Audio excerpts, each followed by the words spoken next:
Welcome to my new video. অনেক দিন পর তোমাদের সঙ্গে একটি ছোট্ট ভিডিও নিয়ে চলে এসেছি।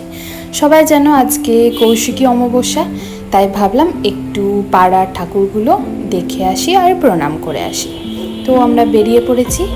এই ঠাকুরটা একদম আমাদের পাড়া থেকে বেরিয়ে, প্রায়ই আসি প্রণাম করতে। তো পুজোর দিনে তো একটু আলাদা লাগবেই মাকে। পুজো হচ্ছে এখন, তো এখানে একটু দাঁড়িয়ে তারপর আমরা বাকি ঠাকুরগুলো দেখতে যাব।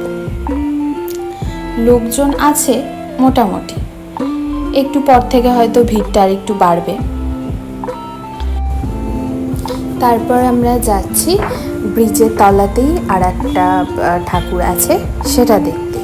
ব্রিজটা যখন ছিল না তখন রাস্তার ওপরেই ছিল। অনেক দিন মন্দিরের জন্য রাস্তার কাজ আটকেও ছিল। তারপর মন্দিরটাকে একটু সরিয়ে নতুন করে করা হয়েছে। পাশেই রেল। এই হচ্ছে মা। এটাও আমাদের বাড়ির খুব কাছেই। ব্রিজের কাজ যেহেতু ব্রিজের কাজের জন্য মন্দিরটা একটু সরে গেছে, আর রেলের ব্যারিকেড দেওয়া আছে, তাই এখন আর সোজাসুজি আসা যায় না। ওখান থেকে বেরিয়ে আমরা চলে এসেছি। এটা হচ্ছে স্কোয়ার ফিল্ডের পাশে মন্দিরটা। বাম দিকে স্কোয়ার ফিল্ড আর ডান দিকে মন্দিরটা। এখানেও ভিড় ছিল, আর আজকে এতটাই গরম যে বেশিক্ষণ কোনো জায়গাতেই দাঁড়ানো যাচ্ছে না। এখানে আরতি হচ্ছিল, একটু পরেই যজ্ঞ শুরু হবে। এই যে পাশে দেখা যাচ্ছে স্কোয়ার ফিল্ড, রাস্তার ওপরেই, তাই একটু সাবধানতা বজায় করার জন্য পুলিশ প্রশাসন অনেকগুলোই আছে। মন্দিরের কাছে যাওয়া যাচ্ছিল না, তাই মায়ের মুখটাও খুব ভালো করে দেখা যাচ্ছে না। এই আমরা একটু ভাবলাম যে ফিল্ডের মধ্যে যাব, কিন্তু ঘুরে আর যেতে ইচ্ছা করলো না, এতটাই গরম।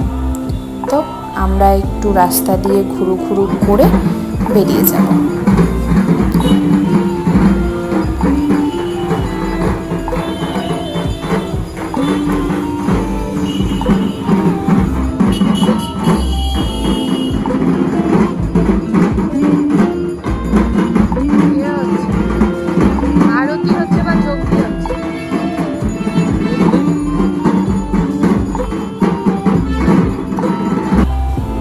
চলো স্কোয়ার ফিল্ডটা এক প্যাক দিয়ে আমরা চুকুর চাকুর কিছু খাওয়া দাওয়া করে বেরিয়ে যাব।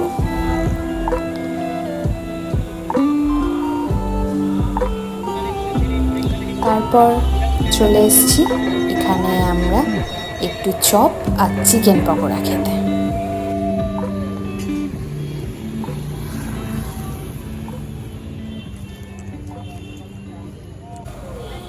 এটাও আমাদের বাড়ির খুব কাছেই, ব্রিজের তলাতেই বলা যেতে পারে। ঠাকুরের তেলে ভাজা। এখানে পুরীর খুব নাম, তাই আমরা আসি মাঝে মাঝে খেতে। চপগুলোও বেশ ভালো ছিল। চলে এসেছি বাড়ি। ভিডিওটা যদি ভালো লেগে থাকে লাইক, কমেন্ট, শেয়ার, সাবস্ক্রাইব করতে প্লিজ ভুলো না।